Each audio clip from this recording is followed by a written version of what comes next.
ہم شرمندہ نہیں ہیں، انسانوں کو کپڑوں پہ نہیں تولا جاتا۔ آج کا میرا دیس کا مالدار اتنا فقیر ہو گیا ہے، اتنا چھوٹا ہو گیا ہے کہ وہ اپنا تعارف کروانے کے لیے 50 لاکھ کی گھڑی لیتا ہے، 6 لاکھ کا جوتا لیتا ہے۔ آج کی بیگم اتنی چھوٹی ہو گئی ہے کہ اپنے قد کو بڑا کرنے کے لیے وہ 10 لاکھ کا ہینڈ بیگ لیتی ہے کہ دیکھو میرا بیگ 10 لاکھ کا ہے۔ ارے میری بہن، تو 10 ٹکے کی بھی نہیں رہی اگر تو نے بیگ سے اپنے آپ کو بڑا بنایا۔ او میرے دوست، تو 2 ٹکے کا نہیں ہے اگر تو 10 لاکھ کے جوتے اور 50 لاکھ کی گھڑی سے اگر تو بڑا بننا چاہتا ہے۔ ارے اس دھوکے سے نکلو۔ برینڈڈ برینڈڈ برینڈڈ، کہاں جا رہے ہو؟ جب تم اپنی ذات میں بے قیمت ہو تو رب ذوالجلال کی قسم، تمہاری گھڑیاں، تمہارے بیگ، تمہاری گاڑیاں، تمہارے بنگلے تمہاری عزت کو بڑھا نہیں سکتے۔ ابا جان، آج ہم خوشی سے بلند ہیں کہ ہمارے باپ نے بددیانتی نہیں کی۔ گھر میں تشریف لائے، کہنے لگے فاطمہ کچھ پیسے ہیں، میرا انگور کھانے کو جی چاہ رہا۔ بس فاطمہ رونے لگی۔ فرمایا امیر المومنین، خزانہ تو بھرا پڑا ہے، 1 درم کا بھی تیرا حق نہیں ہے کہ تو 1 درم لے کے انگور خرید لے۔ تو تڑپ اٹھے، فاطمہ میں جہنم نہیں برداشت کر سکتا۔ وہ میرے بھائیو جو دن رات سود میں پھنس چکے ہو، جو دن رات جوئے شراب میں پھنس چکے ہو، کیسے اللہ کے سامنے سرخرو ہو کر کھڑے ہو گے؟ ایک رات گھر میں تشریف لائے، بچیاں، بیٹیاں، منہ پہ ہاتھ، کپڑا رکھا، دوپٹہ رکھا منہ پہ، اور بات کریں۔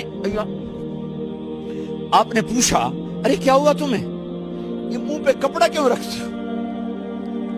تو خاموش ہو گئی، لیکن گھر کی خادمہ رو پڑی۔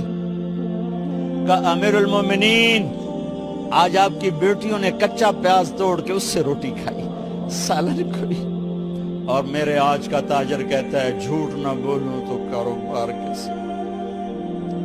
میرا افسر کہتا ہے رشوت نہ لوں تو گزارا کیسے کروں؟ تو عمر بن عبدالعزیز پھس پہ ہچکیوں کے ساتھ روئے کہ میری بچیوں، میں تمہیں بڑے اچھے کھانے کھلا سکتا ہوں اور میں جہنم کی آگ برداشت نہیں کر سکتا۔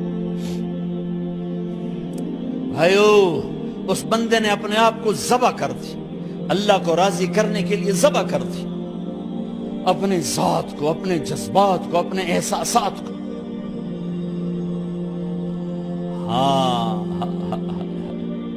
اب اللہ نے صلہ کیا دیا؟ جب انتقال ہونے لگا تو بلایا رجا کو، جو میں بات پہلے چھوڑ کے ادھر ان کی تھوڑی سیرت بتائی کہ رجا اب میں مرنے لگا ہوں۔ عبد الملک کالا ہو گیا تھا، ولید کالا ہو گیا تھا، سلیمان کالا ہو گیا تھا۔ یہ کیوں کالے ہوئے تھے؟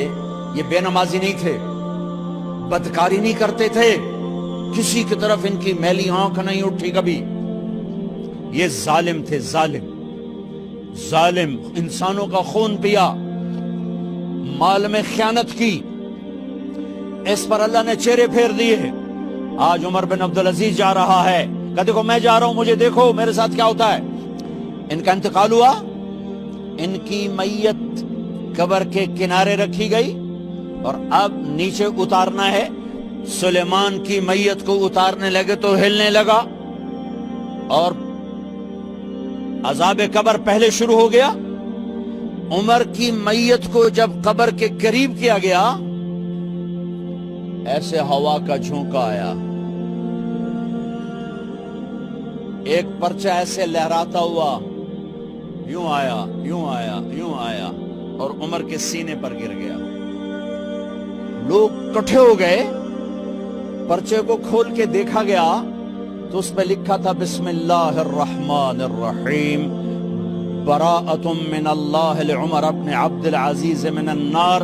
یہ پروانہ ہے اللہ کی طرف سے اس کے بندے عمر کے لیے کہ اسے جہنم سے نجات کی خوشخبری سنا دی جائے۔